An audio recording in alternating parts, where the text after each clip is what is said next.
자, 다들 궁금해하실 것 같습니다. 원장님은 어떤 화장품을 쓰시는지 대단히 관심이 많을 것 같은데 어떤 종류를 쓰시는지 공개를 해주셔야 될 것 같습니다. 네. 아무래도 직업 특성상 여러 가지 화장품을 좀 써볼 기회가 많은데요. 최근에 그래도 쓰고 있는 화장품 위주로 좀 말씀을 드리겠습니다. 클렌징 폼 같은 경우는 보통 뉴트로지나에서 나온 약산성 클렌저 보통 사용하고 있고요.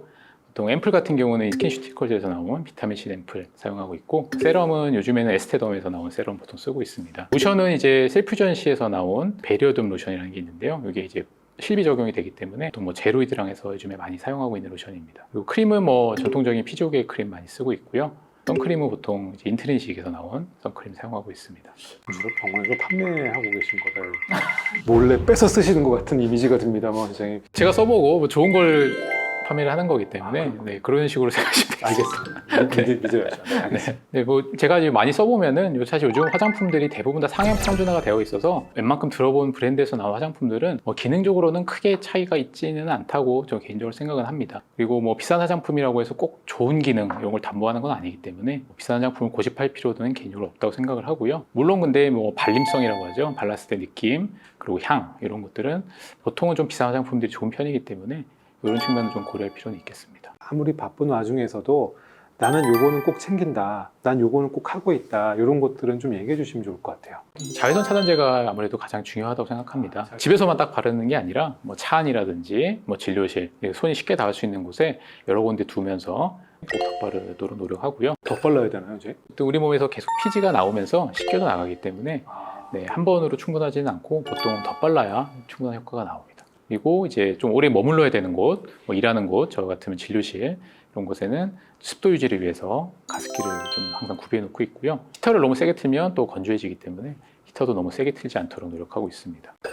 건조하면 안 좋나요? 피부에 이제 머금고 있는 수분이 아무래도 공기가 건조하게 되면 증발이 되기 때문에 피부 탈수를 예방하기 위해서는 습도 유지도 중요합니다. 습관적인 부분은 이제 손으로 아무래도 얼굴 자꾸 만지게 되면 손에는 세균들이 많기 때문에 좋지 않고요. 그다음에 물 많이 마시는 것도 중요합니다. 탈수가 오면은 우리 몸에서의 피부는 우선순위가 조금 밀리는 장기이기 때문에 탈수가 오면 피부부터 좀 푸석푸석해질 수 있기 때문에 물을 충분히 마셔서 피부에도 충분한 수분이 공급될 수 있도록 노력하는 것이 좋습니다. 원장님이 이렇게 동안 피부를 유지하는 비법이 있다, 이렇게 하면 나만 따라하면 무조건 동안이야, 이런 얘기를 하나 해주시면 좋을 것 같아요.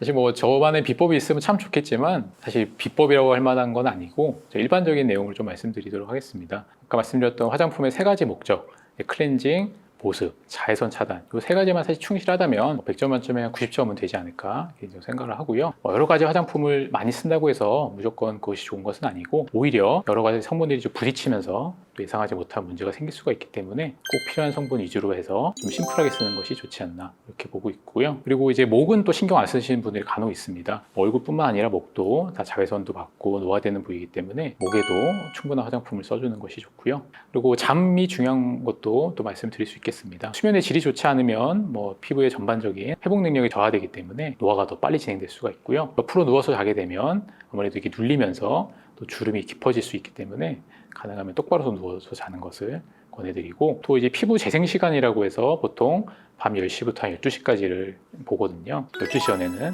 좀 수면에 드는 것이 피부 건강에는 좋겠습니다. 그리고 이제 털이 좀 많은 분들, 남자분들도 제모에서 좀 신경 쓰시는 게 좋은데요. 보통 이제 면도를 할 때 트러블이 생기는 분들이 많은데, 직접 칼로 면도하는 것보다 전기 면도기를 쓰는 게 조금 자극은 적기 때문에 개인적으로는 전기 면도기를 추천을 드리고요. 근데 가장 근본적으로는 제모를 아예 해버리면 그런 걸 예방할 수가 있기 때문에 가능하면 한 5회 정도 레이저로 해서 제모해버리면 털이 면도를 거의 안 해도 될 정도까지 되기 때문에 털이 많고 트러블이 있는 분들은 제모를 권해드리고 있습니다. 지금까지 아름다움의 시작 리더스 피부과 압구정점 윤성지 원장, 부천현대점 김신우 원장이었습니다. 감사합니다.